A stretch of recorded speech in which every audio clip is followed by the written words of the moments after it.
வணக்கம் மனம் தானா சேனல் வியூவர்ஸ். இன்னைக்கு பன்னீர் வச்சு நம்ம புது டிஷ் செய்யறோம். அது இப்போ எண்ணெயில வந்து ஜீரகம் போட்டுட்டு வெங்காயம்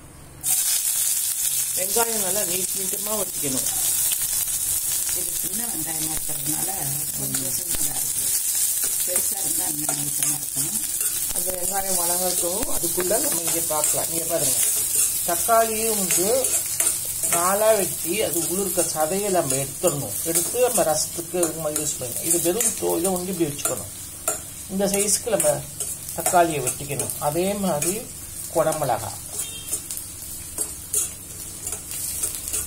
இப்போ அது இல்லாமல் பன்னீரும் அதே இந்த சைஸ்க்கு எடுத்துக்கணும், வெட்டிக்கணும். அப்புறம் கொத்தமல்லி, இது வந்து கஸ்தூரி மேத்தி, கருவேப்பிலை,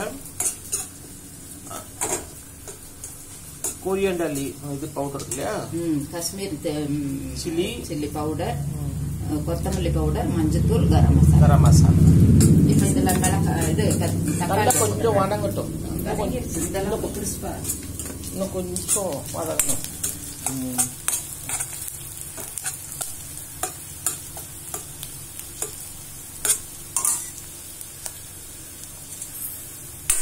நல்லா நம்ம வந்து வெங்காயத்தை நல்லா வதக்கிட்டோம்னா இப்ப குடமிளகா போட்டு தக்காளி.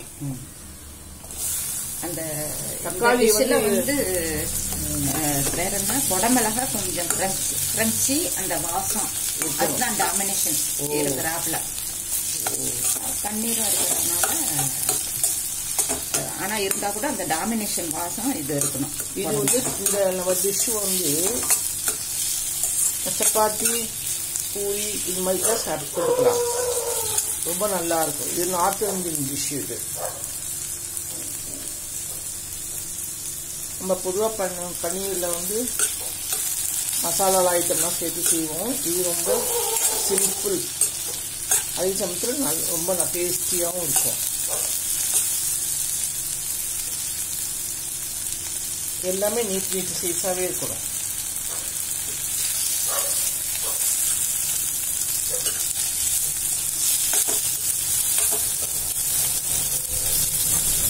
நார்த் இந்தியன் டிஷ்ஷில் பேர் வேற வைக்கிறாங்க.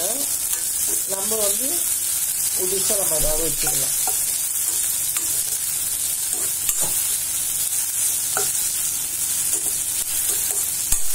நல்லா வதக்கிக்கணும். பாருங்க, நல்லா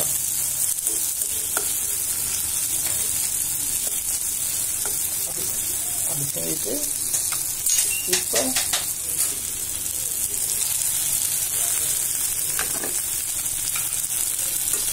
நம்ம வந்து குடமிளகா போட்டணும். இஞ்சி பூண்டு பேஸ்ட்டும் போட்டணும்.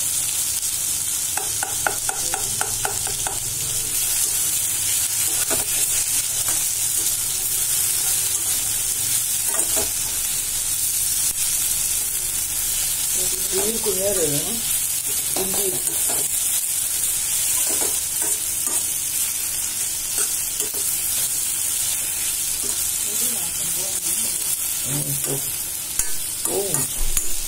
இது முதல்ல நல்லா வதக்கிக்கணும்.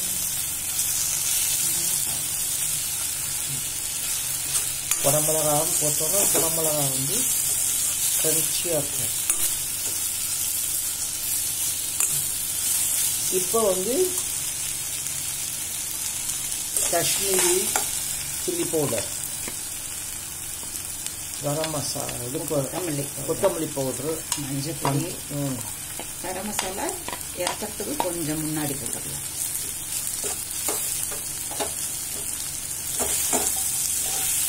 உப்பு கொஞ்சம் நேரம் இதுக்கு போட்டால் கொஞ்சம் வதங்குங்க.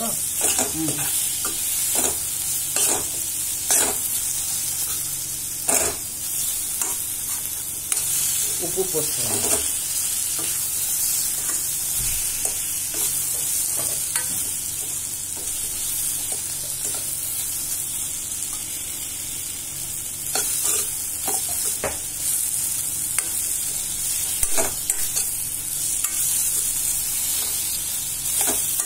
நல்லா வதக்கி பாருங்க. இப்படியே வாசம் கமங்குது. இதை போட்டுருணும். இப்போ கரம் மசாலாவும் போட்டுருணும்.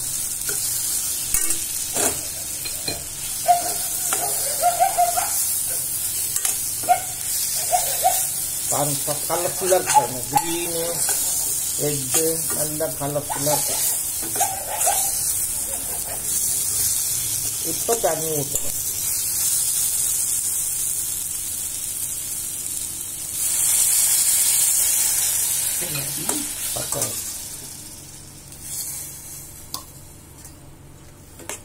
இப்போ தண்ணி ஊற்றி கொஞ்ச நேரம் கொதிக்க விடணும்.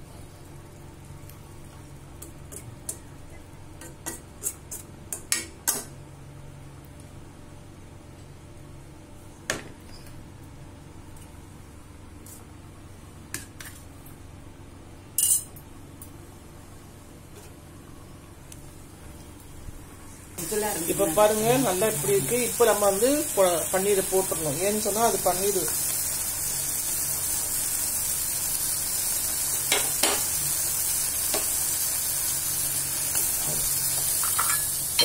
வந்து இதையும் போட்டணும். கஸ்தூரி மேத்தி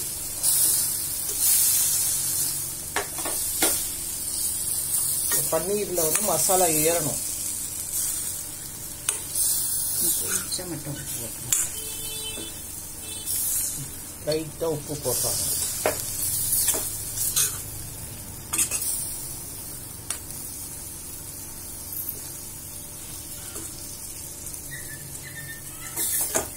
அப்படியே எடுத்து கொடுக்கணும்.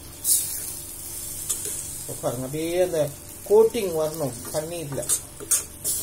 அப்பதான் டேஸ்டியா இருக்கும்.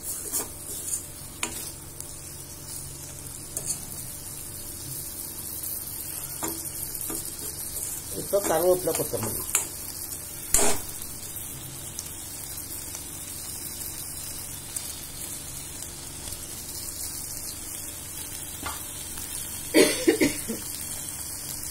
சும்மா ஒரு தட்டு ரொம்ப கிண்டாக உடஞ்சி இப்படி பன்னீர்.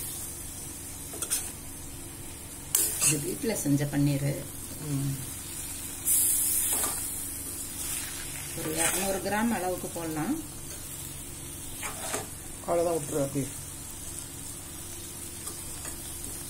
பன்னீர் ரொம்ப இன்னும் ரப்பர் ஆடுமே ஆகிடும்.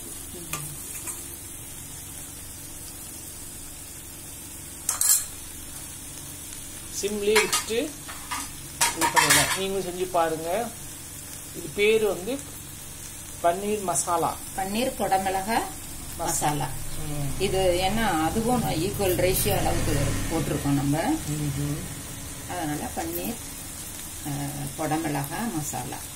பூரி சப்பாத்தி தொட்டுக்கிறதுக்கு நல்லா இருக்கும். சிம்பிளா ஈஸி மெத்தட்ல செஞ்சிடறோம்.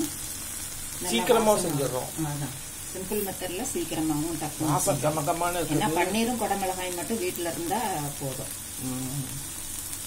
உங்களுக்கும் பிடிச்சிருக்குன்னு நினைக்கிறேன். தக்காளி வந்து நம்ம உள்ளிருக்க சதையை எடுத்துட்டு தான் போடணும். அப்பதான் டேஸ்டியா இருக்கும். வெங்காயமும் நீட்டமா, தக்காளி நீட்டமா, குடமிளகா நீட்டமா, பன்னீர் நீட்டம். ஸ்கொயர் கிடையாது இதுக்கு, இந்த டிஷ்க்கு. நீங்க செஞ்சு பாருங்க. அவன்தரா சேனலுக்கு சப்ஸ்கிரைப் பண்ணுங்க, லைக் பட்டன் அனுப்புங்க. வேற ஒரு வீடியோவில் உங்களை சந்திக்கிறேன். பாய்.